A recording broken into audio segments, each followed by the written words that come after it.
Professor Kashmira Singh ji ਆਏ ਹੋਏ ਨੇ। ਅੱਜ ਉਹ ਆਪਣੇ ਨਾਲ ਗੱਲਬਾਤ ਕਰਨਗੇ ਕਿ ਉਮਰ ਦੇ ਵਧਣ ਦੇ ਨਾਲ ਕਿਹੜੀਆਂ ਤਬਦੀਲੀਆਂ ਆਉਂਦੀਆਂ ਨੇ। ਬਹੁਤ ਸਾਰੇ ਲੋਕ ਮਹਿਸੂਸ ਕਰਦੇ ਨੇ ਕਿ ਜ਼ਿੰਦਗੀ ਬੇਰਸ ਹੋ ਜਾਂਦੀ ਹੈ। ਕਈ ਲੋਕਾਂ ਦਾ ਇਹ ਕਹਿਣਾ ਕਿ ਜਿਉਂ-ਜਿਉਂ ਤੁਸੀਂ ਵੱਧਦੇ ਹੋ ਜੀਵਨ ਜਾਂਚ ਵੱਧਦੀ ਆ, ਔਰ ਜੀਵਨ ਜਾਂਚ ਆਉਣ ਦੇ ਨਾਲ ਹੋਰ ਬਹੁਤ ਸਾਰੀਆਂ ਤਬਦੀਲੀਆਂ ਸਰੀਰ 'ਚ ਆਉਂਦੀਆਂ। ਕਾਮ ਭੂਤਨਾ ਉਤਰ ਜਾਂਦਾ ਹੈ, ਬੰਦਾ ਨਿਖੇਰ ਕੇ ਦੇਖ ਸਕਦਾ ਹੈ ਹਰ ਇੱਕ ਗੱਲ ਨੂੰ, ਅਤੇ ਉਸ ਤੋਂ ਬਾਅਦ ਜ਼ਿੰਦਗੀ ਸਗੋਂ ਹੋਰ ਬੈਟਰ ਹੋ ਜਾਂਦੀ ਹੈ। ਇਹ ਆਪਣੇ ਆਪਣੇ ਨਜ਼ਰੀਏ ਨੇ। ਅੱਜ ਸਾਰੇ ਨਜ਼ਰੀਏ ਜਿਹੜੇ ਆ ਇਸ ਦੇ ਮੁਤਲਕ ਪ੍ਰੋਫੈਸਰ ਸਾਹਿਬ ਘੋਖਣਗੇ ਅਤੇ ਸਾਨੂੰ ਦੱਸਣਗੇ। ਔਰ ਪ੍ਰੋਫੈਸਰ ਜੀ ਆਇਆਂ ਨੂੰ ਪਹਿਲਾਂ ਤੁਹਾਡਾ ਸਵਾਗਤ ਹੈ ਜੀ, ਵੈਲਕਮ। ਥੈਂਕ ਯੂ ਸੈਨ ਸਾਹਿਬ। ਇਸ ਤੋਂ ਪਹਿਲਾਂ ਕਿ ਆਪਾਂ ਗੱਲਬਾਤ ਕਰੀਏ, ਪਹਿਲਾਂ ਇਹ ਦੱਸੋ ਮੈਨੂੰ ਵੀ ਕਿਵੇਂ ਮਹਿਸੂਸ ਕਰਦੇ ਹੋ? ਮਹਿਸੂਸ ਤਾਂ ਠੀਕ ਕਰਦੇ ਹਾਂ ਜੀ, ਬਿਲਕੁਲ ਠੀਕ ਹੈ, ਅਤੇ ਕੋਈ ਨਾਲ ਵਾਲੀ ਗੱਲ ਨਹੀਂ ਹੈ। ਅੱਛਾ, ਸ਼ੁਰੂ ਕਰਨ ਤੋਂ ਪਹਿਲਾਂ ਤੁਹਾਡੀ ਇਜਾਜ਼ਤ ਨਾਲ ਮੈਂ ਇੱਕ ਦੋ ਗੱਲਾਂ ਕਰਨੀਆਂ ਥੋੜ੍ਹੀ ਜਿਹੀਆਂ ਜੀ। ਅਤੇ ਇੱਕ ਤਾਂ ਉਹ ਕਈਆਂ ਬੰਦਿਆਂ ਦੇ ਫੋਨ ਆਏ ਆ ਜੀ, ਉਹ ਕੁਛ ਕਿਤਾਬਾਂ ਜਾਣਨਾ ਚਾਹੁੰਦੇ ਆ ਵੀ ਇਹ ਸਾਨੂੰ ਖਾਸ ਤੌਰ 'ਤੇ ਇੰਡੀਆ ਦੀ ਹਿਸਟਰੀ 'ਤੇ ਦੱਸੋ। ਅਤੇ ਉਹਦੇ ਉੱਤੇ ਮੈਂ ਦੱਸਦਾ ਜੀ, ਇੱਕ ਤਾਂ ਦੋ ਕਿਤਾਬਾਂ ਹੈਗੀਆਂ ਰੁਮੀਲਾ ਥਾਪਰ ਦੀਆਂ। ਇੱਕ ਤਾਂ ਹੈਗੀ ਏਂਸ਼ੀਅੰਟ ਇੰਡੀਆ 'ਤੇ ਉਹਨਾਂ ਦੀ ਕਿਤਾਬ ਹੈਗੀ ਆ ਜੀ ਉਹ, ਤਾਂ ਇੱਕ ਹੈਗੀ ਆ ਹਿਸਟਰੀ ਆਫ ਇੰਡੀਆ। ਇਹ ਏਂਸ਼ੀਅੰਟ ਇੰਡੀਆ ਵਾਲੀ ਜਿਹੜੀ ਹੈਗੀ ਆ ਉਹ ਪਹਿਲਾਂ ਤੋਂ ਲੈ ਕੇ 1300 ਤੱਕ ਆ, ਬਾਕੀ ਬਾਕੀ ਗਾਹਾਂ ਫਿਰ ਦੂਜੀ ਹੈਗੀ ਆ, ਉਹ ਵਧੀਆ ਕਿਤਾਬ ਆ। ਅੱਛਾ ਜੀ। ਹਾਂਜੀ, ਅਤੇ ਇੱਕ ਇੰਡੀਆ ਦੇ ਉੱਤੇ ਜਿੱਦਾਂ ਪਿਛਲੀ ਵਾਰ ਮੈਂ ਇੱਕ ਦੱਸੀ ਸੀ ਵੀ ਵਰਲਡ ਦੇ ਉੱਤੇ ਪੰਡਿਤ ਨਹਿਰੂ ਦੀ ਕਿਤਾਬ ਗਲਿੰਪਸਿਸ ਆਫ ਦੀ ਵਰਲਡ ਹਿਸਟਰੀ, ਬਹੁਤ ਵਧੀਆ ਕਿਤਾਬ ਸੀ, ਜਿਹਦੇ ਬਾਰੇ ਨਿਊਯਾਰਕ ਟਾਈਮ ਨੇ ਲਿਖਿਆ ਸੀ ਵੀ one of the most remarkable book ever written. ਉਹਨਾਂ ਦੀ ਇੱਕ ਹੋਰ ਕਿਤਾਬ ਹੈ ਬਹੁਤ ਵਧੀਆ, ਡਿਸਕਵਰੀ ਆਫ ਇੰਡੀਆ ਜੀ। ਉਹ ਬਹੁਤ ਵਧੀਆ ਕਿਤਾਬ ਆ। ਉਹਦੇ ਵਿੱਚ ਉਹ ਜ਼ਰੂਰ ਉਹ ਪੜ੍ਹੋ ਜਦ ਵੀ ਪੜ੍ਹਨੀ ਹੈ। ਦੇਖੋ, ਪੰਡਿਤ ਨਹਿਰੂ ਦੀ ਸਿਆਸਤ ਨਾਲ ਕੋਈ ਸਹਿਮਤ ਹੈ ਜਾਂ ਨਹੀਂ ਸਹਿਮਤ ਹੈ, ਸਾਡਾ ਉਹਨਾਂ ਕੋਈ ਵਾਸਤਾ ਨਹੀਂ, ਪਰ ਐਜ਼ ਏ ਹਿਸਟੋਰੀਅਨ ਉਹ ਕਿਤਾਬ ਬਹੁਤ ਵਧੀਆ ਹੈ, ਉਹ ਜ਼ਰੂਰ ਪੜ੍ਹੋ ਤੁਸੀਂ, ਡਿਸਕਵਰੀ ਆਫ ਇੰਡੀਆ। ਅਤੇ ਇੱਕ ਜੇ ਇੰਡੀਅਨ ਰਿਲੀਜੀਅਸ ਥਾਟ ਦੇ ਉੱਤੇ ਜਾਂ ਇੰਡੀਅਨ ਮਟੀਰੀਅਲਿਜ਼ਮ ਦੇ ਉੱਤੇ ਕੋਈ ਬੰਦੇ ਸੀਰੀਅਸ ਸਟੱਡੀ ਕਰਨੀ ਚਾਹੁੰਦੇ ਆ, ਤਾਂ ਇੱਕ ਕਿਤਾਬ ਹੈ, ਉਹਦਾ ਨਾਮ ਹੈਗਾ ਲੋਕਾਇਤਾ। ਲੋਕਾਇਤਾ ਕਿਤਾਬ ਉਹ 1959 ਦੇ ਵਿੱਚ ਦੇਵੀ ਪ੍ਰਸਾਦ ਚੱਟੋਪਾਧਿਆਏ ਨੇ ਛਾਪੀ ਸੀਗੀ, ਅਤੇ ਉਹ ਔਖੀ ਆ ਕਿਤਾਬ। ਉੱਦਾਂ ਮੈਂ ਤੁਹਾਨੂੰ ਦੱਸਦਾ, ਮੈਂ ਤਾਂ ਇੱਕ ਵਾਰ ਟਰਾਈ ਕੀਤੀ ਸੀ, ਮੈਨੂੰ ਤਾਂ ਬਹੁਤਾ ਪਤਾ ਨਹੀਂ ਲੱਗਾ, ਮੈਂ ਤਾਂ ਰੱਖ ਦਿੱਤੀ, ਠੀਕ ਹੈ ਨਾ। ਪਰ ਜੇ ਕੋਈ ਸੀਰੀਅਸ ਸਟੱਡੀ ਕਰਨੀ ਚਾਹੁੰਦੇ ਆ ਤਾਂ ਉਹ ਕਰਨ। ਇੱਕ ਤਾਂ ਇਹ ਬੁੱਕਸ ਬਾਰੇ ਮੈਂ ਤੁਹਾਨੂੰ ਦੱਸਣਾ ਚਾਹੁੰਦਾ ਸੀ ਜੀ। ਅਤੇ ਦੂਸਰੀ ਇੱਕ ਮੈਂ ਥੋੜ੍ਹਾ ਜਿਹਾ ਇਹ ਕਲੀਅਰ ਕਰ ਲਵਾਂ ਜੀ ਵੀ ਜਿਹੜੇ ਆਪਾਂ ਇਹ ਪ੍ਰੋਗਰਾਮ ਕਰਦੇ ਹਾਂ, ਦੇਖੋ ਇਹ ਪ੍ਰੋਗਰਾਮ ਆਪਾਂ ਪਿਛਲੇ ਤੁਹਾਡੇ ਨਾਲ ਸੰਬੰਧ 22 ਸਾਲ ਦਾ ਚੱਲਿਆ ਉਹਦਾ, ਬਹੁਤ ਲੰਬਾ ਸਮਾਂ, 22 ਸਾਲ ਦਾ ਲੰਬਾ ਸਮਾਂ। ਅਤੇ ਔਰ ਉਹਦੇ ਵਿੱਚ ਆਪਾਂ ਦਾ ਜਿਹੜਾ ਮਕਸਦ ਸੀ, ਤੁਹਾਨੂੰ ਯਾਦ ਹੋਣਾ, ਪਹਿਲਾਂ ਹੀ ਆਪਾਂ ਗੱਲਾਂ ਕੁਛ ਡਿਸਕਸ ਕੀਤੀਆਂ ਸੀ ਵੀ ਆਹ ਹੈ ਮਕਸਦ, ਹਾਲੇ ਵੀ ਉਹੀ ਮਕਸਦ, ਅਜੇ ਵੀ ਉਹੀ ਮਕਸਦ। ਉਹ ਜਿਹੜਾ ਮਕਸਦ ਆ, ਇੱਕ ਤਾਂ ਮੈਂ ਪਹਿਲਾਂ ਇਹ ਦੱਸ ਦੇਵਾਂ ਵੀ ਸਾਡਾ ਮਕਸਦ ਜਿਹੜਾ ਹੈਗਾ ਆ, ਨਾ ਤਾਂ ਇਹਨਾਂ ਪ੍ਰੋਗਰਾਮਾਂ ਦੇ ਰਾਹੀਂ ਜਾ ਕੇ ਭਗਵਾਨ ਦੇ ਚਰਨਾਂ ਵਿੱਚ ਨਿਵਾਸ ਕਰਾਉਣ ਦਾ ਪਰਪਜ਼ ਹੈ ਸਾਡਾ, ਨਾ ਹੀ ਸਾਡਾ ਹੈਗਾ ਖਜ਼ਾਨੇ ਭਰਪੂਰ ਕਰਾਉਣ ਦਾ ਪਰਪਜ਼, ਨਾ ਹੀ ਸਾਡਾ ਇਹ ਹੈਗਾ ਵੀ ਜਿਹੜਾ ਹੈਗਾ ਆਵਾਗਮਨ ਦੇ ਚੱਕਰ ਤੋਂ ਕਿੱਦਾਂ ਮੁਕਤੀ ਹੈਗੀ ਆ ਜਾਂ ਕਿ ਉਹਦੇ ਰਾਹ ਦੱਸਣੇ ਆ, ਉਹ ਕੋਈ ਨਹੀਂ ਹੈਗੀ ਆ। ਇਹ ਵੀ ਕੁਛ ਹੈਗਾ। ਅੱਛਾ, ਇੱਕ ਮੈਂ ਹੋਰ ਦੱਸ ਦਵਾਂ, ਸਾਡਾ ਪਰਪਜ਼ ਇਹਦੇ ਵਿੱਚ ਆਪਣਾ ਨੌਲੇਜ ਦੇਣ ਦਾ ਵੀ ਹੈ ਨਹੀਂ, ਕਿਉਂਕਿ ਜੇ ਨੌਲੇਜ ਦੀ ਤੁਸੀਂ ਗੱਲ ਕਰੋ ਥਿੰਨ ਸਾਹਿਬ, ਨੌਲੇਜ ਤਾਂ ਗੂਗਲ 'ਚੋਂ ਬਹੁਤ ਮਿਲ ਜਾਂਦੀ ਹੈ। ਇੰਟਰਨੈਟ ਜਿੰਨੀ ਮਰਜ਼ੀ ਨੌਲੇਜ ਤੁਸੀਂ ਲੈ ਲਓ, ਉਹਦੇ ਵਿੱਚੋਂ ਜਿਹੜਾ ਤੁਹਾਨੂੰ ਪਤਾ ਲੱਗ ਜਾਂਦਾ ਪਿਆ ਹੈਗੀ ਆ। ਪਰ ਉਹ ਜਿੱਦਾਂ ਕਹਿ ਲਓ ਗਾਈਡ ਕਰਨ ਵਾਲੀ ਉਹ 'ਚ ਗੱਲ ਨਹੀਂ ਹੈ, ਨੌਲੇਜ ਹੈਗੀ ਉਹਦੇ ਵਿੱਚ। ਅੱਛਾ, ਜੇ ਉਹ ਨਹੀਂ ਹੈ ਤਾਂ ਫਿਰ ਸਾਡਾ ਪਰਪਜ਼ ਹੈ ਕੀ ਅਸਲ 'ਚ? ਆਪਣਾ ਤੁਹਾਨੂੰ ਯਾਦ ਹੋਣਾ, ਆਪਣਾ ਪਰਪਜ਼ ਨੰਬਰ 1 ਸੀ ਵੀ ਲੋਕਾਂ ਦੇ ਵਿੱਚ ਤੂੰ ਥਿੰਕ ਕਰਨ ਦੀ ਆਦਤ ਡਿਵੈਲਪ ਕਰਨੀ, ਟੂ ਥਿੰਕ। ਵੀ ਜਿਹੜੀ ਅਸੀਂ ਗੱਲ ਕਰਦੇ ਹਾਂ, ਡੋਂਟ ਐਕਸੈਪਟ ਇਟ, ਇਹਨੂੰ ਇੱਦਾਂ ਨਾ ਬਿਲਕੁਲ ਮੰਨੋ, ਥਿੰਕ ਕਰੋ ਇਹਦੇ ਉੱਤੇ ਜਾ ਕੇ। ਜਿਹੜੀ ਹੈਗੀ ਗੱਲ ਥਿੰਕਿੰਗ ਦੀ ਆਦਤ ਜਿਹੜੀ ਡਿਵੈਲਪ ਜੇ ਅਸੀਂ ਕਰਵਾ ਸਕੀਏ, ਜਿਸ ਵੇਲੇ ਵੀ ਕੋਈ ਗੱਲ ਹੁੰਦੀ ਆ, ਇਹ ਸਵਾਲ ਜ਼ਰੂਰ ਦਿਮਾਗ ਦੇ ਵਿੱਚ ਉੱਠੇ ਕੀ ਇਹ ਹੋ ਸਕਦਾ। ਸੋਚ ਨੂੰ ਮੋਟੀਵੇਟ ਕਰਨ ਦਾ, ਸੋਚ ਡਿਵੈਲਪ ਕਰਨੀ, ਜਾਣੀ ਸੋਚ ਦੇ ਰਾਹੀਂ ਜਿਹੜਾ ਹੈਗਾ ਆ, ਉਹ ਜਿਹੜਾ ਵਿਸ਼ਵਾਸ ਵੀ ਆ, ਵਿਸ਼ਵਾਸ ਸੋਚ 'ਤੇ ਆਧਾਰਿਤ ਆ ਕੇ ਹੋਵੇ, ਨਿਰਾ ਵਿਸ਼ਵਾਸ ਸਿੱਧਾ ਨਹੀਂ ਹੈ ਵੀ ਸੋਚ। ਦੇਖੋ ਹੁਣ ਅਸੀਂ ਇਹ ਸੋਚ ਵੀ ਲੌਜਿਕ ਵਾਲੀ ਸੋਚ, ਲੌਜਿਕ ਵਾਲੀ ਸੋਚ ਹੈ। ਹੁਣ ਉਹ ਸੋਚ ਡਿਵੈਲਪ ਕਰਨਾ ਇੱਕ ਮੁੱਖ ਉਦੇਸ਼ ਜਿਹੜਾ ਸੀਗਾ ਹੈ ਵੀ ਸੋਚ ਜਿਹੜੀ ਹੈਗੀ ਆ ਉਹ ਡਿਵੈਲਪ ਕਰਨੀ ਹੈ। ਅਤੇ ਕੋਈ ਗੱਲ ਕਿਸੇ ਵੀ ਬੰਦੇ ਨੇ, ਮਹਾਨ ਬੰਦੇ ਨੇ ਕਹੀ ਹੋਈ ਆ ਜਾਂ ਘੱਟ ਮਹਾਨ ਬੰਦੇ ਨੇ ਕਹੀ ਹੋਈ ਆ, ਜਾ ਕੇ ਉਹ ਦੇਖਣ ਵਾਲੀ ਗੱਲ ਇਹ ਆ ਵੀ ਇਹ ਕੀ ਹੋ ਸਕਦੀ ਹੈ, ਕੀ ਇਹ ਹੈਗੀ ਇਹ ਗੱਲ, ਜਾ ਕੇ ਉਹ ਚਾਹੇ ਉਹ ਕਿਸੇ ਇੱਕ ਮਹਾਨ ਗ੍ਰੰਥ ਵਿੱਚ ਲਿਖੀ ਹੋਈ ਹੈ, ਕੀ ਇਹ ਹੋ ਸਕਦੀ ਹੈ? ਇਹ ਚੀਜ਼ ਡਿਵੈਲਪ ਕਰਨੀ ਜਿਹੜੀ ਹੈਗੀ ਆ ਉਹ ਬਹੁਤ ਜ਼ਰੂਰੀ ਆ। ਕੀ ਪੂਛ ਤੋਂ ਫੜ ਕੇ ਜਿਹੜੇ ਹਾਥੀ ਸਪੇਸ ਵਿੱਚ ਸਿੱਟੇ ਜਾ ਸਕਦੇ ਆ? ਕੀ ਜਿਹੜਾ ਹੈਗਾ ਆ ਜੇ ਭੁੱਖ ਲੱਗੀ ਆ ਕਿਸੇ ਨੂੰ ਤਾਂ ਕਹੋ ਵੀ ਦਰਖਤ ਹਿਲਾ ਦਿਓ, ਮਠਿਆਈ ਡਿੱਗ ਪਈ ਹੇਠਾਂ ਤਾਂ ਆ ਗਏ, ਕੀ ਇਹ ਪੋਸੀਬਲ ਹੈਗਾ? ਜਾਂ ਇੱਦਾਂ ਦੀਆਂ ਗੱਲਾਂ ਜਾਂ ਕਿ ਮੇਰੇ ਗੋਡੇ ਖਰਾਬ ਹੈ ਧਾਰਮਿਕ ਸਥਾਨ ਤੇ ਪੈਸੇ ਚੜ੍ਹਾ ਦਿਓ, ਕੀ ਇਹ ਪੋਸੀਬਲ? 22 ਸਾਲ ਦਾ ਸਮਾਂ ਬਹੁਤ ਲੰਬਾ ਸਮਾਂ। ਹਾਂਜੀ, ਮੈਂ ਤੁਹਾਨੂੰ ਇੱਕ ਯਕੀਨ ਦਿਵਾਉਣਾ ਚਾਹੁੰਦਾ ਕਿਉਂਕਿ ਅਸੀਂ ਕੰਟੀਨਿਊਸਲੀ ਆਪਣੀ ਆਡੀਅנס ਨਾਲ ਟੱਚ ਰਹਿੰਦੇ ਹਾਂ। ਹਾਂਜੀ ਬਈ ਮੈਂ ਆਪ ਵੀ ਮਹਿਸੂਸ ਕਰਦਾ, ਸ਼ਾਇਦ ਤੁਸੀਂ ਵੀ ਮਹਿਸੂਸ ਕੀਤਾ ਹੋਏ ਹਾਂਜੀ ਕਿ 22 ਸਾਲਾਂ ਦੇ ਇਸ ਅਰਸੇ ਦੇ ਵਿੱਚ ਹਾਂਜੀ ਬਹੁਤ ਲੋਕਾਂ ਨੇ ਆਪਣੀ ਵਿਗਿਆਨਕ ਸੋਚ ਜਿਹੜੀ ਹੈ ਆਪਣੀ ਤਰਕ ਦੀ ਕਸਵੱਟੀ ਤੇ ਲਾ ਕੇ ਸੋਚਣ ਦੀ ਆਦਤ ਪਾਈ। Very good, very good. ਇਹ ਤਾਂ ਬਹੁਤ ਤਾਂ ਅੱਛਾ। ਇੱਕ ਮੈਂ ਸਿੰਘ ਸਾਹਿਬ ਹੋਰ ਗੱਲ ਕਹਿਣੀ ਚਾਹੁੰਦਾ, ਉਹ ਜ਼ਰੂਰ ਧਿਆਨ 'ਚ ਰੱਖਿਓ।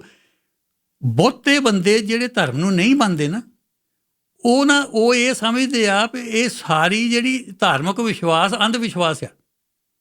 ਉਹ ਇਹ ਸਮਝਦੇ ਆ ਵੀ ਧਾਰਮਿਕ ਵਿਸ਼ਵਾਸ ਅੰਧ ਵਿਸ਼ਵਾਸ ਆ। ਨਹੀਂ, ਉਹ ਆਰਗੇਨਾਈਜ਼ਡ ਰਿਲੀਜਨ ਨੂੰ ਨਹੀਂ ਮੰਨਦੇ ਪਰ ਸਾਹਿਬ। ਨਹੀਂ, ਮੈਂ ਤਾਂ ਨਹੀਂ, ਉਹ ਇਹ ਸਮਝਦੇ ਆ ਵੀ ਧਾਰਮਿਕ ਵਿਸ਼ਵਾਸ ਅੰਧ ਵਿਸ਼ਵਾਸ ਆ ਜੀ। ਉਹਦੇ ਤੇ ਮੈਂ ਇਹ ਕਲੀਅਰ ਕਰਨਾ ਵੀ ਅੰਧ ਵਿਸ਼ਵਾਸ ਉਹ ਵਿਸ਼ਵਾਸ ਹੁੰਦਾ ਜਿਹੜਾ ਸੋਚੇ ਤੋਂ ਬਿਨਾਂ ਵਿਸ਼ਵਾਸ ਕਰ ਲੈਣਾ, ਅੰਧੇ ਹੋ ਕੇ। ਹਾਂ, ਜੇ ਤੁਸੀਂ ਸੋਚ ਕੇ ਵਿਸ਼ਵਾਸ ਕਰਦੇ ਆ ਫਿਰ ਉਹ ਅੰਧ ਵਿਸ਼ਵਾਸ ਨਹੀਂ ਰਹਿ ਜਾਂਦਾ। ਜੇ ਤੁਸੀਂ ਕਿਸੇ ਧਰਮ ਨੂੰ ਸੋਚ ਕੇ ਨਿਰੀਖਣ ਕਰਕੇ ਵਿਚਾਰ ਕਰਕੇ ਉਹਨੂੰ ਸਹੀ ਮੰਨਦੇ ਆ ਫਿਰ ਠੀਕ ਹੈ, ਤੁਸੀਂ ਫਿਰ ਤੁਹਾਡਾ ਅੰਧ ਵਿਸ਼ਵਾਸ ਨਹੀਂ ਹੈ। ਫਿਰ ਤਾਂ ਤੁਸੀਂ ਸੋਚ ਲਿਆ ਉਹਨੂੰ, ਜੇ ਅੱਗੇ ਸੋਚ ਕੇ ਤੁਸੀਂ ਉਹ ਕਰ ਲਿਆ ਫਿਰ ਉਹ ਤੁਹਾਡਾ ਅੰਧ ਵਿਸ਼ਵਾਸ ਨਹੀਂ ਹੈ। ਇਸ ਕਰਕੇ ਇਸ ਗੱਲ ਤੇ ਵੀ ਸਾਨੂੰ ਹੋਣਾ ਚਾਹੀਦਾ ਵੀ ਸਾਰੇ ਧਾਰਮਿਕ ਵਿਸ਼ਵਾਸ ਸਾਨੂੰ ਇੱਕਦਮ ਕਹਿਣਾ ਜੀ ਵੀ ਅੰਧ ਵਿਸ਼ਵਾਸ ਹੈ, ਇਹ ਹੈ ਨਹੀਂ ਇੱਦਾਂ। ਜੇ ਵਿਚਾਰ ਕਰਕੇ ਕੀਤੇ ਉਹ ਨਹੀਂ ਹੈਗੇ।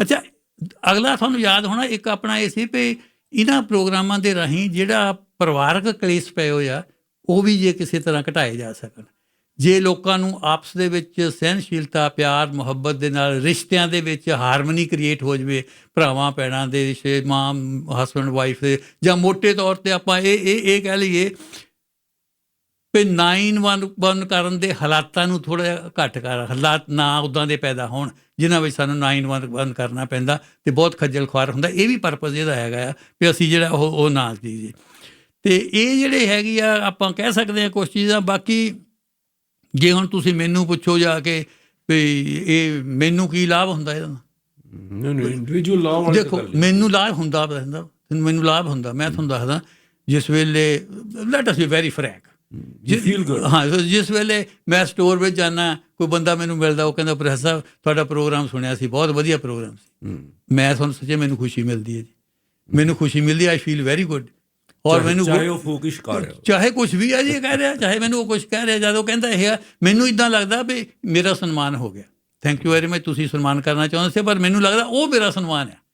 ਜਦੋਂ ਇੱਕ ਆਮ ਬੰਦਾ ਤੁਰਿਆ ਜਾਂਦਾ ਮੈਨੂੰ ਇਹ ਕਹਿੰਦਾ ਜਾ ਕੇ ਨਾ ਵੀ ਅਸੀਂ ਵਧੀਆ ਹੋਇਆ ਜਾ ਕੇ ਤਾਂ ਉਹ ਸਨਮਾਨ, ਉਹ ਮੈਨੂੰ ਉਹ ਫਾਇਦਾ ਹੁੰਦਾ। ਮੋਸਟਲੀ ਜੈਨੂਇਨ ਲੋਕ, ਹਾਂ, ਮੇਰਾ ਉਹ ਫਾਇਦਾ ਜਿਹੜਾ ਹੁੰਦਾ ਜਾ ਕੇ। ਅਤੇ ਉਹਦੇ ਵਿੱਚ ਬਾਕੀ ਜਿਹੜਾ ਗਲ ਵਿੱਚ ਜਿਹੜਾ ਸਨਮਾਨ ਦਾ ਸਾਫਾ ਪਵਾ ਕੇ ਸਰੋਪਾ ਵਾਲਾ, ਉਹਦਾ ਤਾਂ ਬਹੁਤੀ ਆਪਣੇ ਉਹੀ ਸਰੋਪਾ ਹੈ ਮੇਰੇ ਲਈ, ਉਹ ਮੈਨੂੰ ਉਹ ਫਾਇਦਾ ਹੁੰਦਾ। ਉਹੀ ਚੀਜ਼ ਮੈਨੂੰ ਕਰਵਾਈ ਜਾਂਦੀ ਹੈ, ਉਹੀ ਮੈਨੂੰ ਪੁੱਛ ਕਰਕੇ ਕਰਵਾਈ ਜਾਂਦੀ ਹੈ।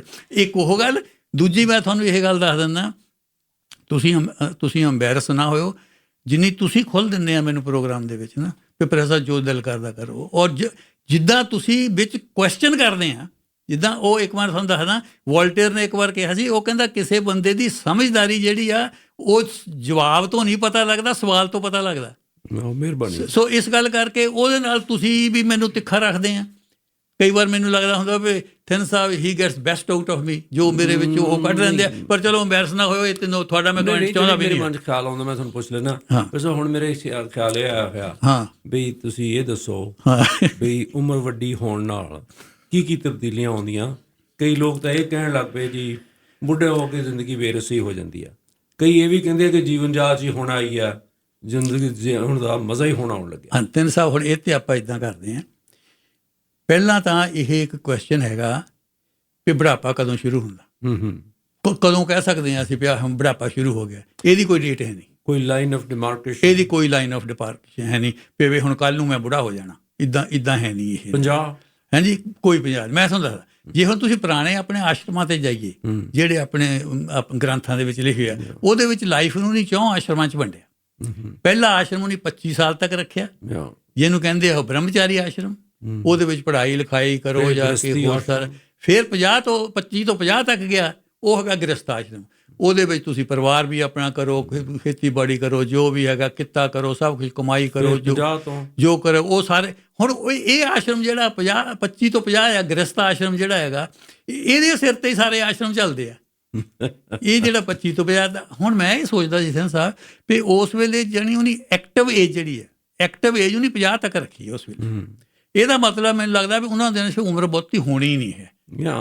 60-70 ਸਾਲ ਦਾ 60 ਸਾਲ ਦਾ ਬੰਦਾ ਮਰਦਾ। ਹਾਂਜੀ, ਫਿਰ ਉਹਨੇ 50 ਤੱਕ ਹੀ ਰੱਖਿਆ। 50 ਤੋਂ ਬਾਅਦ ਫਿਰ 50 ਤੋਂ 75 ਤੱਕ ਉਹਨੇ ਕਿਹਾ ਬਾਣਪ੍ਰਸਤ, ਇਹਦੇ ਵਿੱਚ ਤੁਸੀਂ ਰਿਟਾਇਰ ਹੋ ਜਾਓ, ਰਹਿਣਾ ਘਰ ਦੇ ਵਿੱਚ ਹੀ ਆ, ਪਰ ਬਹੁਤਾ ਦਖਲ ਨਹੀਂ ਦੇਣਾ ਕਿਸੇ ਗੱਲ ਦੇ ਵਿੱਚ। ਉੱਥੇ ਤੁਸੀਂ ਹੈਗੇ ਆ ਬਾਣਪ੍ਰਸਤ, ਬਾਣਪ੍ਰਸਤ ਇਹਦਾ ਬਾਣਪ੍ਰਸਤ। ਤੇ ਆਖਰੀ ਹੈਗਾ ਸੰਨਿਆਸ ਆਸ਼ਰਮ। ਸੰਨਿਆਸ ਆਸ਼ਰਮ ਫਿਰ ਜਿੰਨੇ ਕੁ ਰਹਿ ਜਾਂਦੇ ਆ ਉਹਨਾਂ ਦਾ ਕੰਮ ਹੈਗਾ ਜਾਂ ਤਾਂ ਬਿਲਕੁਲ ਹੀ ਪੂਜਾ ਪਾਠ ਦੇ ਵਿੱਚ ਚਲੇ ਜਾਣਾ, ਜਾਂ ਜਿਹੜੇ 25 ਸਾਲ ਵਾਲੇ ਉਹਨਾਂ ਨੂੰ ਵਿੱਦਿਆ ਵਗੈਰਾ ਦੇਣੀ ਜਾ ਕੇ ਕਿਸੇ ਮੰਦਰਾਂ ਦੇ ਵਿੱਚ, ਆਸ਼ਰਮ। ਕਿਉਂਕਿ ਸਿੰਘ ਸਾਹਿਬ ਹਿੰਦੂ ਮੰਦਰਾਂ ਨੇ ਵਿੱਦਿਆ ਦਾ ਔਰ ਹੈਲਥ ਦਾ ਕੰਮ ਬਹੁਤ ਕੀਤਾ।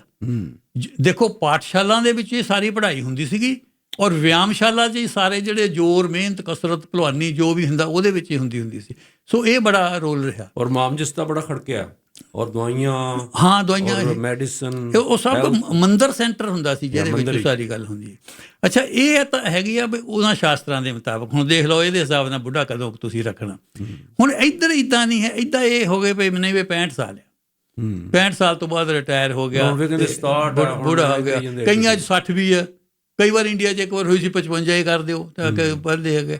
ਹੁਣ ਇੱਥੇ ਆ ਵੀ 65 ਵੀ ਥੋੜ੍ਹਾ ਜਿਹਾ ਉੱਪਰ ਲਿਜਾਓ। ਸੋ ਇੱਕ ਤਾਂ ਜਿਹੜਾ ਹੈਗਾ ਆ, ਆਪਾਂ ਇਹ ਡਿਟਰਮਨ ਨਹੀਂ ਕਰ ਸਕਦੇ ਵੀ ਆਦਮੀ ਬੁੱਢਾ ਕਦੋਂ ਹੁੰਦਾ। ਹਰ ਆਦਮੀ ਦੀ ਹੀ ਇੱਛਾ ਆ, ਤੁਹਾਨੂੰ ਮੈਂ ਦੱਸਾਂ, ਹਰ ਆਦਮੀ ਦੀ ਇਹ ਇੱਛਾ ਆ ਵੀ ਮੈਂ ਜਿਹੜਾ ਹੈਗਾ ਮੇਰੀ ਉਮਰ ਵੱਧ ਹੋਵੇ, ਮੇਰੀ ਲੰਬੀ ਉਮਰ ਹੋਵੇ, ਪਰ ਮੈਂ ਬੁੱਢਾ ਨਾ ਹੋਵਾਂ। ਇਹ ਉਹਦੀ ਵੀ ਉਮਰ ਮੇਰੀ ਲੰਬੀ ਹੋਵੇ ਪਰ ਮੈਂ ਬੁੱਢਾ ਨਾ ਹੋਵਾਂ, ਜਿਹੜੀ ਗੱਲ ਹੋ ਨਹੀਂ ਸਕਦੀ। ਜਦੋਂ ਉਮਰ ਲੰਬੀ ਹੋਣੀ ਹੈ ਤਾਂ ਬੁੱਢਾ ਤੁਹਾਡੇ ਜਿਹੜਾ ਤਾਂ ਹੋਣਾ ਹੀ ਹੈਗਾ। ਪ੍ਰੋਫੈਸਰ ਕਸ਼ਮੀਰਾ ਸਿੰਘ ਜੀ ਮੇਰੇ ਨਾਲ ਨੇ। ਅੱਜ ਜਿਹੜੀ ਗੱਲਬਾਤ ਕਰ ਰਹੇ ਹਾਂ ਅਸੀਂ ਕਿ ਉਮਰ ਦੇ ਵਧਣ ਨਾਲ ਕੀ ਤਬਦੀਲੀਆਂ ਆਉਂਦੀਆਂ ਨੇ ਅਤੇ ਜੀਵਨ ਜਾਂਚ ਵੱਧਦੀ ਹੈ ਜਾਂ ਘਟਦੀ ਹੈ। ਜੇ ਐਨਰਜੀ ਘਟਦੀ ਹੈ ਤਾਂ ਜੀਵਨ ਜਾਂਚ ਵੱਧਦੀ ਹੋਵੇਗੀ, ਲੇਕਿਨ ਕਈ ਕੇਸਿਸ ਦੇ ਵਿੱਚ ਇਸ ਤੋਂ ਇਲਾਵਾ ਹੋਰ ਵੀ ਕਈ ਡਿਵੈਲਪਮੈਂਟਸ ਹੋ ਜਾਂਦੀਆਂ ਨੇ, ਔਰ ਕਈ ਕੇਸਿਸ ਦੇ ਵਿੱਚ ਮਾਯੂਸੀ ਵੀ ਵੱਧ ਜਾਂਦੀ ਹੈ। ਡਾਕਟਰ ਸਾਹਿਬ ਜੀ, ਅੱਗੇ ਆਪਾਂ ਇੱਕ ਵਾਰ ਇਹਦੇ 'ਤੇ ਕੀਤੀ ਸੀ ਗੱਲ, ਓਲਡ ਏਜ 'ਤੇ ਗੱਲ ਕੀਤੀ ਸੀ। ਸੋ ਉਹਦੇ ਵਿੱਚ ਕਈ ਵਾਰ ਕੋਈ ਬੰਦੇ ਕੁਐਸਚਨ ਕਰ ਸਕਦੇ ਜੀ ਵੀ ਤੁਸੀਂ ਵਾਰ-ਵਾਰ ਪ੍ਰੋਗਰਾਮ ਉਸੇ ਰਿਪੀਟ ਕਿਉਂ ਕਰਦੇ ਆ। ਉਹ ਦੱਸੋ ਭਲਾ। ਉਹ ਮੈਂ ਦੱਸਦਾ, ਰਿਪੀਟ ਜਿਹੜੇ ਹੈਗੇ ਆ ਸਿੰਘ ਸਾਹਿਬ, ਪ੍ਰੋਗਰਾਮ ਰਿਪੀਟ ਹੋਣੇ ਆ ਕਿਉਂਕਿ ਲਾਈਫ ਦੇ ਵਿੱਚ ਉਹੀ ਗੱਲਾਂ ਹੋਣੀਆਂ ਸਾਨੂੰ ਵਾਰ-ਵਾਰ। ਜੇ ਹੁਣ ਫਰਜ਼ ਕਰ ਲਓ ਅਸੀਂ ਉਸ, ਹੁਣ ਇੱਕ ਮੋਟੀ ਜਿਹੀ ਗੱਲ ਹੈ, ਅਸੀਂ ਕਿਸੇ ਨੂੰ ਕਹਿੰਦੇ ਹਾਂ ਵੀ ਬਈ ਡਰੱਗ ਤੋਂ ਨਿਆਣਿਆਂ ਨੂੰ ਬਚਾਓ, ਇਹ ਇੱਕੋ ਹੀ ਵਾਰ ਕਹਿਣਾ ਨਹੀਂ ਹੈ। ਤੁਸੀਂ ਕਹੋ ਜੀ ਤੁਸੀਂ ਤਾਂ ਕੱਲ੍ਹ ਵੀ ਮੈਨੂੰ ਇਹ ਗੱਲ ਕਹੀ ਸੀ ਵੀ ਡਰੱਗ ਤੋਂ ਬਚਾਓ। ਇਹ ਜਿਹੜੀਆਂ ਚੀਜ਼ਾਂ ਜ਼ਿੰਦਗੀ 'ਚ ਰੋਜ਼ ਆਉਣੀਆਂ, ਇਹ ਰੋਜ਼ ਹੀ ਤੁਹਾਡੇ ਜ਼ਿਹਨ ਵਿੱਚ ਲਿਆਉਣੀਆਂ ਪੈਣੀਆਂ। ਤੁਸੀਂ ਦੇਖੋ ਕਿੰਨੀ ਗੱਲ ਬਾਰ-ਬਾਰ ਉਹੀ ਆਉਂਦੀ ਹੈ ਜਾ ਕੇ ਵੀ ਤੁਸੀਂ ਘਰਾਂ ਵਿੱਚ ਕਲੇਸ਼ ਨਾ ਕਰੋ, ਘਰਾਂ 'ਚ ਫਲਾਨਾ ਨਾ ਕਰੋ ਜਾ ਕੇ। ਉਹ ਇੱਦਾਂ ਨਹੀਂ ਹੈ ਵੀ ਤੁਸੀਂ ਇੱਕ ਵਾਰ ਕਹਿ ਦਿੱਤੀ ਤਾਂ ਮੁੜ ਕੇ ਉਹ ਰਿਪੀਟ ਨਹੀਂ ਕਰਨੀ। ਉਸ ਨਾਲੇ ਪ੍ਰਸਥਿਤੀਆਂ ਬਦਲਦੀਆਂ ਰਹਿੰਦੀਆਂ। 10 ਸਾਲ ਪਹਿਲਾਂ ਜਿਹੜੀਆਂ ਡਰੱਗਸ ਸੀ ਉਹ ਬਚਾਓ, ਉਸ ਤੋਂ ਬਾਅਦ ਡਰੱਗਸ ਹੋਰ ਆ ਗਈਆਂ। ਹੁਣ ਸਮੱਸਿਆਵਾਂ ਸੁਸਾਇਟੀ ਦੇ ਵਿੱਚ, ਸੁਸਾਇਟੀ ਦੇ ਬਦਲਣ ਨਾਲ ਨਵੀਂ ਕਿਸਮ ਦੀਆਂ ਪੈਦਾ ਹੋ ਗਈਆਂ। ਸਿੰਘ ਸਾਹਿਬ ਨਵੀਂ ਕਿਸਮ ਦਾ ਉੱਦਾਂ ਤੁਹਾਨੂੰ ਮੈਂ ਦੱਸਾਂ ਯਾਦ ਵੀ ਨਹੀਂ ਗੱਲਾਂ ਰਹਿਣੀਆਂ ਤੁਹਾਨੂੰ ਦੱਸਦਾ। ਹੁਣ ਤੁਸੀਂ ਦੇਖੋ ਜਦੋਂ ਤੁਸੀਂ ਇਮਤਿਹਾਨ ਦਿੰਦੇ ਆ, ਤੁਸੀਂ ਇਮਤਿਹਾਨ ਤੋਂ ਕਿੰਨਾ ਪਹਿਲਾਂ ਬੈਠੇ ਹੋ, ਕਿਤਾਬਾਂ ਪੜ੍ਹਦੇ ਆ, ਵਾਰ-ਵਾਰ ਉਹੀ ਚੀਜ਼ ਵਾਰ-ਵਾਰ ਪੜ੍ਹੀ ਜਾਂਦੇ, ਉਹੀ ਵਾਰ-ਵਾਰ ਪੜ੍ਹੀ ਜਾਂਦੇ ਆ ਤਾਂ ਕਿ ਤੁਹਾਨੂੰ ਯਾਦ ਰਹਿ ਜਾਵੇ, ਤਾਂ ਕਿ ਇਮਤਿਹਾਨ ਦੇ ਵਿੱਚ ਤੁਸੀਂ ਲਿਖ ਦੇਵੋ। ਅੱਛਾ, ਉਹ ਜਿਸ ਵੇਲੇ ਤੁਸੀਂ ਇਮਤਿਹਾਨ ਦੇ ਦਿੱਤਾ ਉਹਦੇ ਵਿੱਚ ਚਲੇ ਗਏ, ਉਹ ਤੁਹਾਨੂੰ ਯਾਦ ਨਹੀਂ ਰਹਿਣੀ ਕਿਉਂਕਿ ਤੁਸੀਂ ਉਹਦਾ ਜਿਹੜਾ ਅਧਿਐਨ ਕਰਨਾ ਛੱਡ ਦਿੱਤਾ। ਹੁਣ ਇੱਦਾਂ ਹੀ ਇਹ ਜਿਹੜੀਆਂ ਗੱਲਾਂ ਅਸੀਂ ਕਰਦੇ ਹਾਂ, ਜੇ ਆਪਣੇ ਜ਼ਿਹਨ 'ਚੋਂ ਨਿਕਲ ਜਾਣ, ਇਹ ਅਧਿਐਨ ਕਰਨਾ ਛੱਡ ਦਈਏ ਤਾਂ ਫਿਰ ਇਹਨਾਂ ਦੀ ਇਫੈਕਟਿਵਨੈਸ ਜਿਹੜੀ ਆ ਉਹ ਘੱਟ ਜਾਣੀ ਹੈ ਜਾ ਕੇ। ਇਹ ਤਾਂ ਹੀ ਰਹਿਣੀ ਆ ਜਦ ਸਾਡੇ ਦਿਮਾਗ ਦੇ ਵਿੱਚ ਬਾਰ-ਬਾਰ ਇਹ ਗੱਲ ਆਉਣੀ ਆ ਵੀ ਕੋਈ ਤੁਸੀਂ ਅਸਲਟ ਨਾ ਕਰੋ ਵਾਈਫ ਦੇ ਉੱਤੇ, ਜਾਂ ਵਾਈਫ ਨੂੰ ਤੁਸੀਂ ਮੰਦਾ ਨਾ ਬੋਲੋ। ਜਿਹੜਾ ਹੈਗਾ ਉਹਦੇ ਨਾਲ 911 ਦੇ ਬਹੁਤ ਔਖੇ ਹੁੰਦੇ, ਜਾਂ ਇੱਕ ਵਾਰ ਤੁਸੀਂ ਫਸ ਗਏ ਤਾਂ ਉਹ ਰਿਮਾਈਂਡ ਕਰਾਉਣ ਨਾਲ ਇਹ ਸੁਣਨ ਵਾਲੇ ਗਾਹਾਂ ਨੂੰ ਵੀ ਤਿਆਰ ਰਹਿਣ ਵੀ ਇਹ ਗੱਲਾਂ ਬਾਰ-ਬਾਰ ਆਉਣੀਆਂ ਜਾ ਕੇ, ਕਿਉਂਕਿ ਇਹ ਸਾਡੇ ਨਾਲ ਰੋਜ਼ ਵਾਪਰਦੀਆਂ, ਰੋਜ਼ ਅਸੀਂ ਇਹਨਾਂ ਦੇ ਖਮਿਆਜ਼ੇ ਭੁਗਤਦੇ ਹਾਂ। ਅੱਛਾ, ਉਮਰ ਕਿਵੇਂ ਚੱਲਦੀ ਹੈ? ਹੁਣ ਉਮਰ 'ਤੇ ਆ ਜਾਂਦੇ ਆ। ਤੁਸੀਂ ਆਪਣੇ ਦੇਖੋ ਉਮਰ ਜਿਹੜੀ ਹੈਗੀ ਆ ਸੈਨ ਸਾਹਿਬ, ਇੱਕ ਤਾਂ ਤੁਹਾਡਾ ਸਵਾਲ ਮੋਟੇ ਤੌਰ 'ਤੇ ਮੈਂ ਸੌਖਾ ਜਿਹਾ ਕਰ ਦਿੰਦਾ। ਤੁਹਾਡਾ ਸਵਾਲ ਇੱਕ ਤਾਂ ਇਹ ਆ ਵੀ ਕੀ ਉਮਰ ਦੇ ਨਾਲ ਅਕਲ ਘਟਦੀ ਆ? ਹੁਣ ਇਹਦੇ ਵਿੱਚ ਕੋਈ ਸ਼ੱਕ ਨਹੀਂ ਵੀ ਉਮਰ ਦੇ ਨਾਲ ਸਰੀਰਕ ਸ਼ਕਤੀ ਘਟਦੀ ਹੈ। ਇਹ 'ਚ ਦੋ ਰਾਵਾਂ ਹੈ ਨਹੀਂ। ਅਕਲਵਾਦੀ ਇਸ ਦੇ ਬੁੜਿਆਂ ਨੂੰ ਸਿਆਣੇ ਕਹਿੰਦੇ ਆ। ਹਾਂ, ਉਹ ਇਹਦੇ ਵਿੱਚ ਦੋ ਰਾਵਾਂ ਹੈ ਨਹੀਂ ਜਾ ਕੇ। ਅੱਛਾ, ਮੈਂ ਇਹ ਵੀ ਮੰਨਣ ਨੂੰ ਤਿਆਰ ਹਾਂ ਵੀ ਉਮਰ ਦੇ ਨਾਲ ਯਾਦਦਾਸ਼ਤ ਦੇ ਉੱਤੇ ਫਰਕ ਪੈਂਦਾ, ਥੋੜ੍ਹਾ ਜਿਹਾ ਯਾਦਦਾਸ਼ਤ ਦੇ ਫਰਕ ਘਟਦੀ ਹੈ, ਥੋੜ੍ਹਾ ਜਿਹਾ ਘਟਦੀ ਹੈ। ਹੁਣ ਸਵਾਲ ਇਹ ਹੁੰਦਾ ਵੀ ਕੀ, ਪਹਿਲੀ ਤਾਂ ਗੱਲ ਹੈ ਅਕਲ ਕੀ ਆ, ਅਕਲ ਕਿਹਨੂੰ ਕਹਿੰਦੇ ਆਪਾਂ? ਜੇ ਹੁਣ ਡਿਫਾਈਨ ਮੇਰੇ ਸਿੰਘ ਸਾਹਿਬ 2 ਟੀਚਰ ਇੱਥੇ ਕੈਨੇਡਾ ਦੇ ਵਿੱਚ ਹੈਗੇ ਆ ਜੀ। ਅੱਛਾ, ਉਹ ਅਜੇ ਹੈਗੇ ਆ ਇੱਥੇ ਕੈਨੇਡਾ ਦੇ ਵਿੱਚ, ਇੱਕ ਅੰਟਾਰੀਓ 'ਚ ਹੈ ਅਤੇ ਇੱਕ ਅਲਬਰਟਾ 'ਚ। ਮੈਂ ਉਹਨਾਂ ਨੂੰ ਇਹ ਕਿਹਾ ਵੀ ਪ੍ਰੋ ਸਾਹਿਬ ਦੱਸੋ ਮੈਨੂੰ ਵੀ ਉਮਰ ਦੇ ਨਾਲ ਅਕਲ ਘਟਦੀ ਆ। ਅਤੇ ਉਹ ਇੱਕ ਤੇ ਉਹਨਾਂ ਨੇ ਮੈਨੂੰ ਜਵਾਬ ਦਿੱਤਾ ਵੀ ਤੂੰ ਮੈਨੂੰ ਇੱਦਾਂ ਦੇ ਪੁੱਠੇ ਸਿੱਧੇ ਸਵਾਲ ਨਾ ਕਰਿਆ ਕਰ। ਅੱਛਾ, ਉਹ ਦੂਜੇ ਕਹਿੰਦੇ ਵੀ ਪਹਿਲਾਂ ਆਪਾਂ ਨੂੰ ਡਿਫਾਈਨ ਕਰਨਾ ਪੈਣਾ ਵੀ ਅਕਲ ਹੈ ਕੀ, ਵੀ ਅਕਲ ਕਿਹਨੂੰ ਕਹਿੰਦੇ ਅਸੀਂ। ਉਹਦੇ ਵਿੱਚ ਹੁਣ ਜਦ ਉਹਨੇ ਕੀਤਾ ਤਾਂ ਉਹ ਅਕਲ ਦੇ ਵਿੱਚ ਯਾਦਦਾਸ਼ਤ ਵੀ ਇਨਵੋਲਵਡ ਆ, ਅਕਲ ਦੇ ਵਿੱਚ ਅੰਡਰਸਟੈਂਡਿੰਗ ਵੀ ਇਨਵੋਲਵਡ ਆ, ਅਕਲ ਦੇ ਵਿੱਚ IQ ਵੀ ਇਨਵੋਲਵਡ ਆ, ਅਕਲ ਦੇ ਵਿੱਚ ਤੁਸੀਂ ਦੂਜੇ ਬੰਦੇ ਦੇ ਨਾਲ ਕਿੱਦਾਂ ਵਰਤਦੇ ਕਿੱਦਾਂ ਆ ਇਹ ਵੀ ਇਨਵੋਲਵ ਆ, ਤੁਹਾਡੀ ਬੋਲਚਾਲ ਕਿੱਦਾਂ ਇਨਵੋਲਵ। ਉਹ ਕਹਿੰਦੇ ਵੀ ਅਕਲ ਬਹੁਤ ਵੱਡਾ ਇੱਕ ਸਰਕਲ ਆ, ਅਕਲ ਦਾ ਜਿਹਨੂੰ ਤੁਸੀਂ ਕਹਿ ਸਕਦੇ ਆ ਟੋਟਲ ਵਿਵਹਾਰ ਕਹਿ ਸਕਦੇ। ਅੱਛਾ, ਉਹ ਕਹਿੰਦੇ ਵੀ ਜੇ ਆਪਾਂ ਟੋਟਲ ਵਿਵਹਾਰ ਆ ਹਰ ਇਨਸਾਨ, ਉਹ ਕਹਿੰਦੇ ਖੈਰ ਇਹ ਤਾਂ ਉਹਨੇ ਨਹੀਂ ਕਿਹਾ, ਇਹ ਤਾਂ ਮੈਂ ਹੀ ਕਹਿੰਦਾ ਇਵੇਂ। ਹਰ ਇਨਸਾਨ ਹਰ ਓਲਡ ਇਨਸਾਨ ਬੁੱਢਾ ਜਿਹੜਾ ਆ ਉਹ ਇਹ ਮੰਨਣ ਨੂੰ ਤਿਆਰ ਆ ਵੀ ਮੇਰਾ ਸਰੀਰ ਬਹੁਤ ਘੱਟ ਗਿਆ, ਇਹ ਵੀ ਮੰਨਣ ਨੂੰ ਤਿਆਰ ਆ ਮੇਰੀ ਯਾਦਦਾਸ਼ਤ ਘੱਟ ਗਈ ਆ, ਇਹ ਮੰਨਣ ਨੂੰ ਤਿਆਰ ਨਹੀਂ ਵੀ ਮੇਰੀ ਅਕਲ ਘੱਟ ਗਈ। ਅੱਛਾ, ਇਹ ਤੁਸੀਂ ਕਿਸੇ ਬਜ਼ੁਰਗ ਨੂੰ ਇਹ ਕਹੋ ਵੀ ਤੇਰੀ ਅਕਲ ਘੱਟ ਗਈ ਆ, ਇਹ ਨਹੀਂ ਉਹ ਮੰਨੂਗਾ। ਕਈਆਂ ਹਾਲਤਾਂ 'ਚ ਤਾਂ ਉਹ ਸਮਝੂਗਾ ਵੀ ਮੇਰੀ ਵੱਧ ਗਈ ਅੱਗੇ ਨੂੰ, ਯਾ ਮੈਂ ਸਿਆਣਾ ਹੋ ਗਿਆ। ਸਿਆਣਾ ਜਿਹੜਾ ਈਸਟਰਨ ਕਲਚਰ ਹੈ, ਸਾਡੇ ਕਲਚਰ ਦੇ ਵਿੱਚ ਤਾਂ ਕਿਹਾ ਹੀ ਇਹ ਜਾਂਦਾ ਜਾ ਕੇ ਵੀ ਉਹ ਬੇ ਸਿਆਣਾ ਆ, ਉਹ ਸਿਆਣੇ ਦੀ ਸਲਾਹ ਲੈ, ਕਿਸੇ ਸਿਆਣੇ ਬੰਦੇ ਨੂੰ ਨਾਲ ਲੈ ਚੱਲੋ, ਸਿਆਣੇ ਬੰਦੇ ਨੂੰ ਨਾਲ ਲੈ ਉਹ ਸਮਝਿਆ ਜਾਂਦਾ ਵੀ ਇਹਨਾਂ ਦੀ ਅਕਲ ਵੱਧ ਗਈ। ਸਿਆਣੇ ਤੋਂ ਭਾਵ ਓਲਡਰ, ਸਿਆਣੇ ਤੋਂ ਭਾਵ ਓਲਡ ਹੈਗਾ। ਅੱਛਾ, ਉਹ ਅੱਗੇ ਆਪਾਂ ਕਈ ਵਾਰੀ ਗੱਲ ਕੀਤੀ ਆ, ਸ਼ੇਖ ਸਾਦੀ ਜਿਹੜੇ ਹੋਏ ਆ ਆਪਣੇ ਪਰਸ਼ੀਅਨ ਪੋਇਟ ਹੋਏ ਆ 13ਵੀਂ ਸਦੀ ਦੇ, ਬੜੇ ਅਕਲ ਵਾਲੇ ਹੋਏ, ਉਹਨੇ ਇਹ ਗੱਲ ਕਹੀ ਆ, ਉਹ ਕਹਿੰਦੇ ਅਕਲ ਦਾ ਉਮਰ ਦੇ ਨਾਲ ਥੋੜ੍ਹਾ ਜਿਹਾ ਤਾਂ ਲੱਗਿਆ, ਬਹੁਤਾ ਨਹੀਂ ਹੈ। ਉਹ ਕਹਿੰਦੇ ਤੁਸੀਂ ਇਹ ਲੌਜਿਕ ਨਹੀਂ ਕਰ ਸਕਦੇ ਹੈ ਜਾ ਕੇ ਵੀ ਕਿਉਂਕਿ ਮੇਰੀ ਉਮਰ ਤੇਰੇ ਨਾਲੋਂ ਜ਼ਿਆਦਾ ਹੈ ਇਸ ਕਰਕੇ ਮੇਰੀ ਅਕਲ ਵੀ ਤੇਰੇ ਨਾਲੋਂ ਜ਼ਿਆਦਾ ਹੈ। ਇੱਦਾਂ ਨਹੀਂ ਹੈ, life doesn't work like that, ਇੱਦਾਂ ਨਹੀਂ ਹੈ। ਹਰ ਇੰਡੀਵਿਜੂਅਲ ਦਾ ਆਪਣਾ ਆਪਣਾ ਹੈ, ਕਹਿੰਦੇ ਕੋਈ ਹੈਗੇ। ਤਾਂ ਇੱਕ ਤੁਹਾਨੂੰ ਯਾਦ ਹੋਣਾ, ਬਹੁਤ ਚਿਰ ਦੀ ਗੱਲ ਹੈ, ਆਪਾਂ ਇੱਥੇ ਇੱਕ ਵਾਰ ਮਿਰਜ਼ਾ ਗਾਲਿਬ ਦੀ ਗੱਲ ਹੋਈ ਸੀ। ਮਿਰਜ਼ਾ ਗਾਲਿਬ ਜਦ ਛੋਟੇ ਸੀਗੇ ਤਾਂ ਉਹ ਖੋਲ੍ਹਦੇ ਤਾਂ ਇੱਕ ਬੰਦੇ ਨੂੰ ਉਹਨੇ ਕੁਛ ਕਹਿ ਦਿੱਤਾ ਤਾਂ ਉਹ ਬੰਦੇ ਨੇ ਉਹਨਾਂ ਦੀ ਚਪੇੜ ਮਾਰੀ। ਅੱਛਾ ਜੀ। ਉਹ ਬੰਦੇ ਨੇ ਚਪੇੜ, ਉਹ ਛੋਟੇ ਜਿਹੇ ਸੀ, 8-10 ਸਾਲ ਦੇ ਹੋ ਗਏ ਯਾਰ, ਅਤੇ ਉਹ ਚਪੇੜ ਮਾਰੀ ਅਤੇ ਉਹ ਨਾਲ ਉਹ ਬੰਦੇ ਨੇ ਕਿਹਾ ਵੀ ਤੈਨੂੰ ਪਤਾ ਨਹੀਂ ਬਜ਼ੁਰਗਾਂ ਨਾਲ ਗੱਲ ਕਿੱਦਾਂ ਕਰੀ ਦੀ ਹੈ।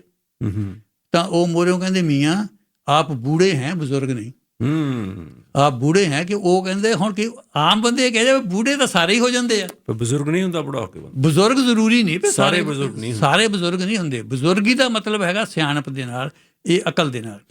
ਅੱਛਾ, ਇਹਦੇ ਵਿੱਚ ਮੈਂ ਵੀ ਉਹਨਾਂ ਵਿੱਚੋਂ ਹੀ ਹਾਂ।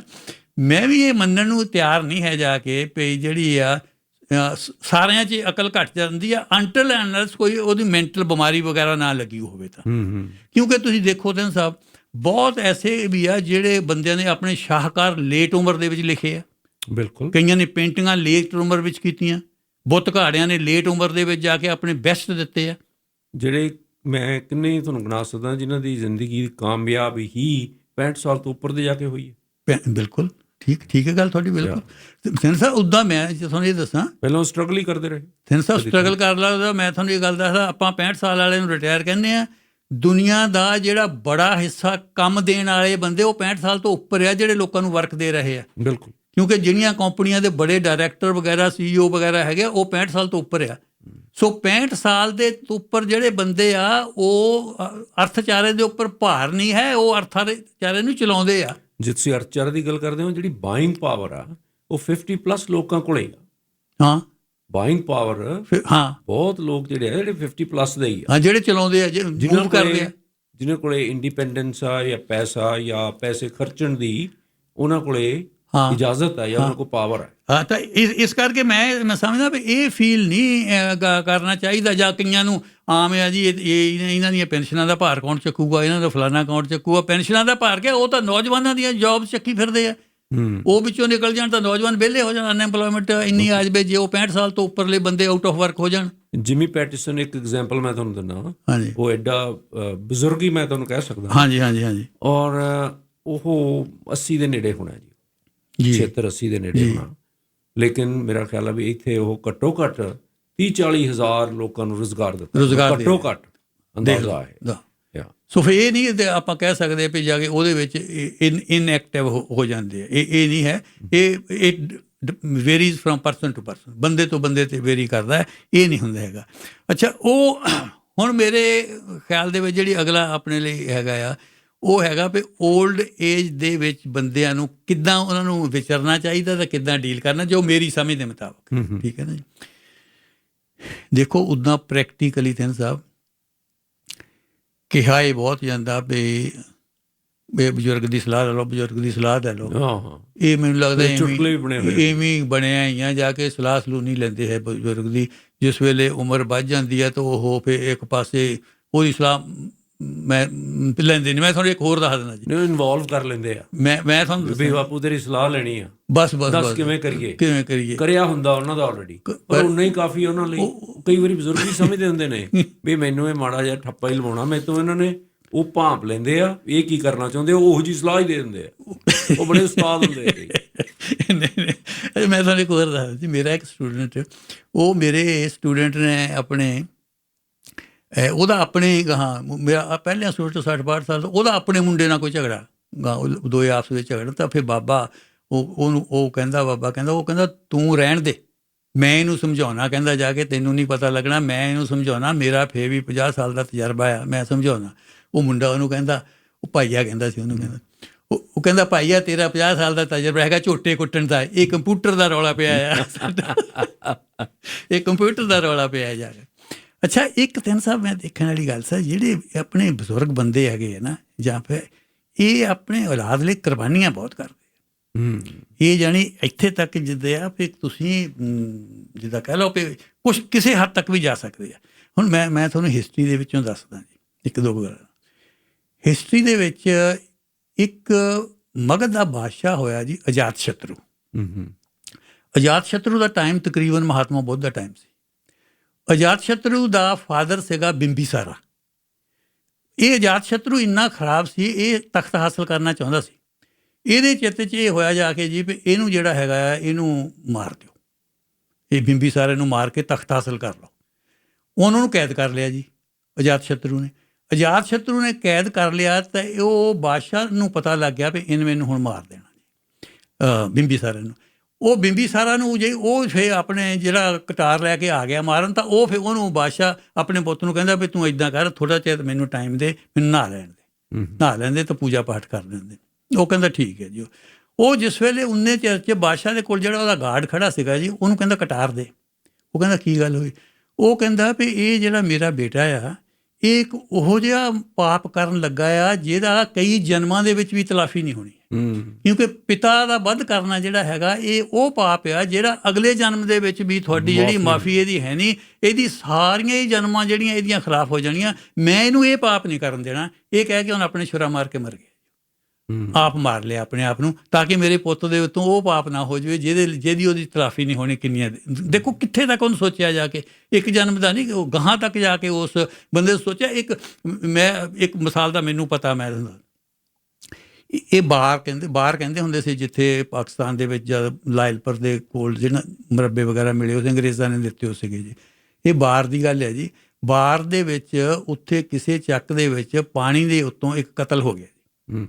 ਉਹ ਕਤਲ ਹੋ ਗਿਆ ਅਤੇ ਉਹ ਮੁੰਡੇ ਨੇ ਕਤਲ ਕੀਤਾ ਜੀ। ਉਹ ਮੁੰਡੇ ਨੂੰ ਘਰਦਿਆਂ ਨੇ ਭਜਾ ਦਿੱਤਾ ਵੀ ਜਾ ਤੂੰ ਉੱਥੇ ਜਾ ਕੇ ਪੰਜਾਬ ਉੱਧਰ ਚੱਲ ਜਾ, ਜਿਹੜਾ ਅੱਜ ਇੱਧਰ ਦਾ ਪੰਜਾਬ ਹੈ, ਇੱਥੋਂ ਪੜ੍ਹ। ਉੱਥੇ ਪੁਲਿਸ ਨੇ ਕਿੱਥੋਂ ਪੜ੍ਹਨਾ ਜਾ ਕੇ।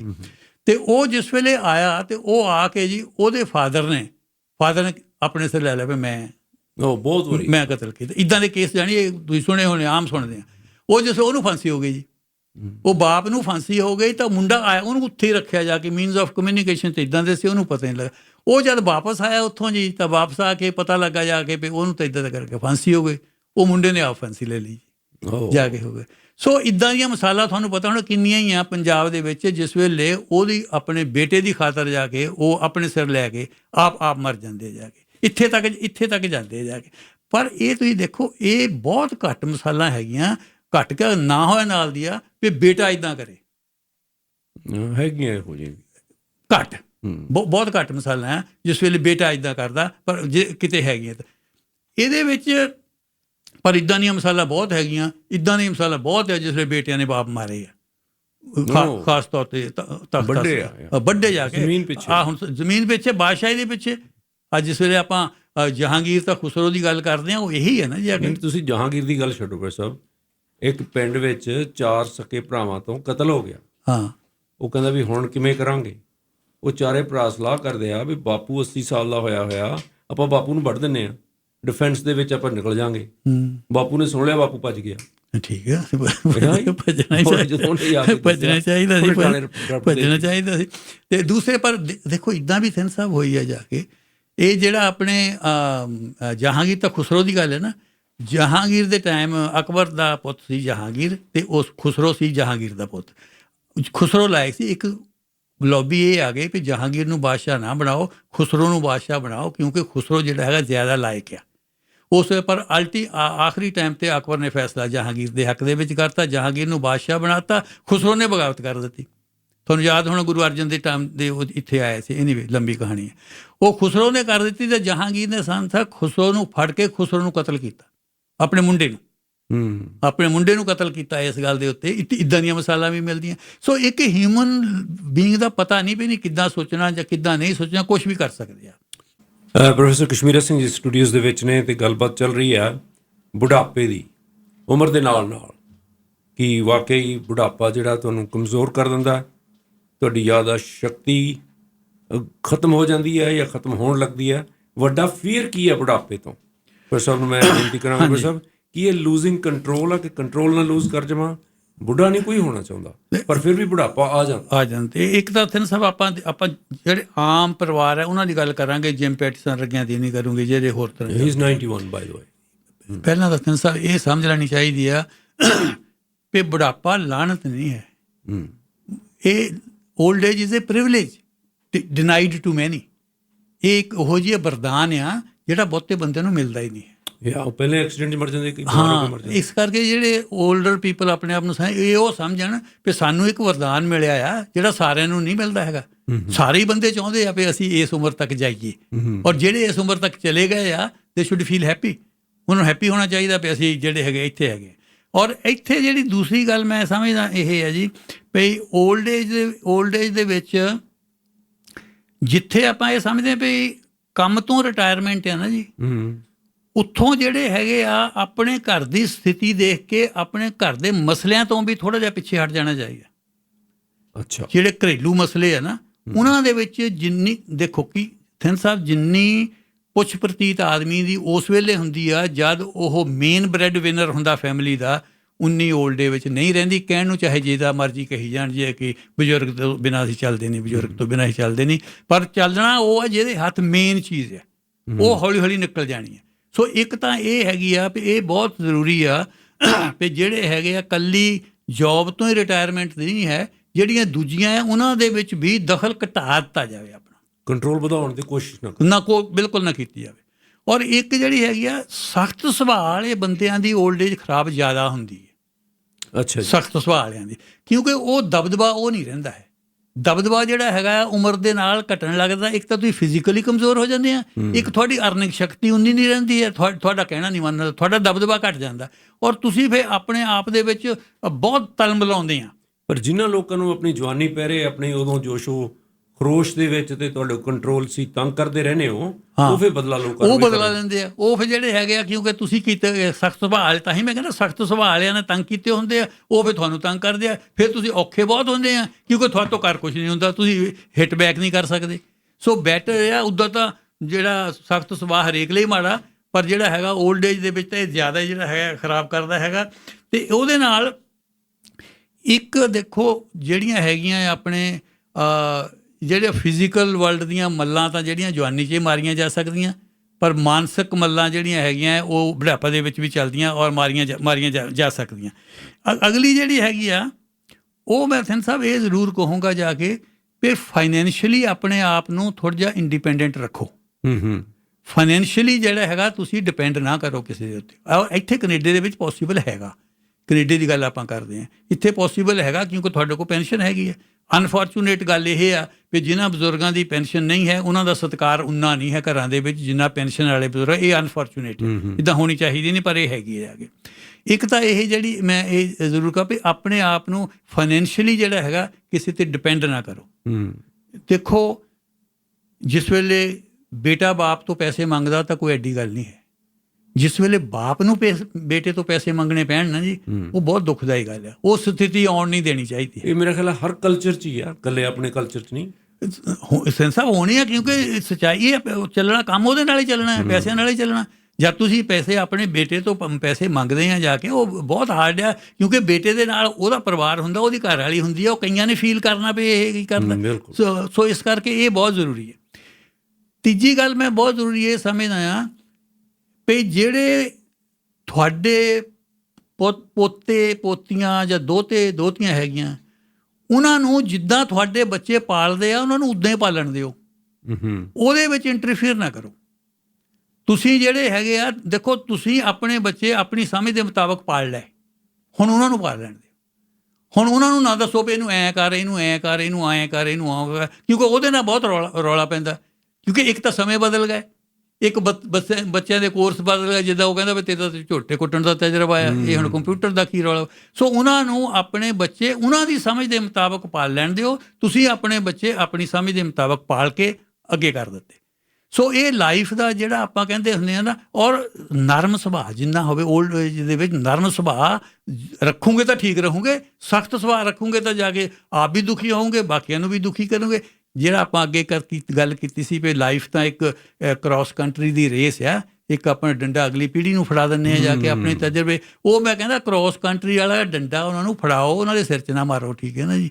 ਜਾਣੀ ਉਹ ਆਪਣੇ ਤਜਰਬੇ ਉਹਨਾਂ ਨੂੰ ਦੇ ਦਿਓ। ਸੋ ਇਸ ਗੱਲ ਕਰਕੇ ਇਹ ਜਿਹੜੀਆਂ ਕੁਛ ਗੱਲਾਂ ਹੈਗੀਆਂ ਜਿਹੜੀਆਂ ਮੇਰੇ ਖਿਆਲ ਦੇ ਵਿੱਚ ਕੰਮ ਆ ਸਕਦੀਆਂ, ਔਰ ਆਪਣੇ ਆਪ ਨੂੰ ਜਿਹੜਾ ਹੈਗਾ ਥੋੜ੍ਹਾ ਬਹੁਤ ਜਿੰਨਾ ਕੁ ਵੀ ਹੋ ਸਕਦਾ ਫਿਜ਼ੀਕਲੀ ਜਿਹੜਾ ਹੈਗਾ ਉਹਨੂੰ ਐਕਟਿਵ ਰੱਖਣ ਦੀ ਲੋੜ ਹੈਗੀ ਆ। ਅਗਰ ਜ਼ਰੂਰ ਕੁਛ ਨਾ ਕੁਛ ਕਰਦੇ ਰਹੋ ਜਾ ਕੇ। ਘਰ ਦੇ ਵਿੱਚ ਉਹ ਕੰਮ ਨਾ ਕਰੋ ਜਾ ਕੇ ਜਿਹੜਾ ਅਗਲੇ ਨੂੰ ਦਖਲ ਅੰਦਾਜ਼ੀ ਲੱਗੇ। ਉੱਦਾਂ ਜੇ ਤੁਸੀਂ ਥੋੜ੍ਹਾ ਬਹੁਤ ਕਰ ਸਕਦੇ ਆ, ਜੇ ਨਾ ਉਹ ਹੈਪੀ ਹੁੰਦੇ ਆ ਤਾਂ ਉਹ ਕਰ ਦਿਓ ਤੁਸੀਂ ਜਾ ਕੇ।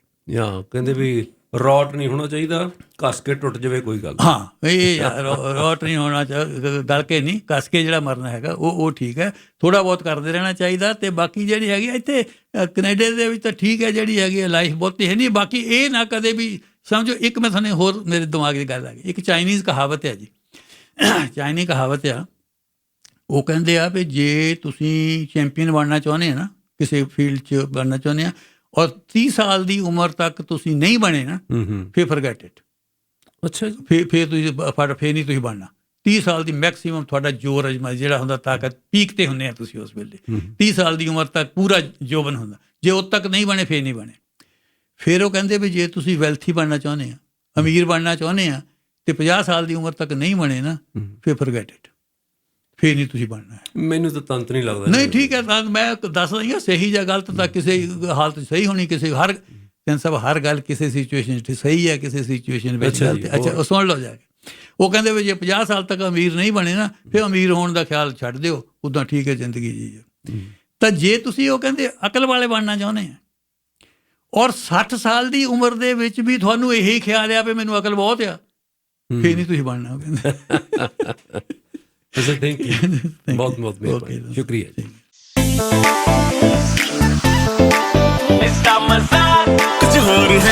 Red FM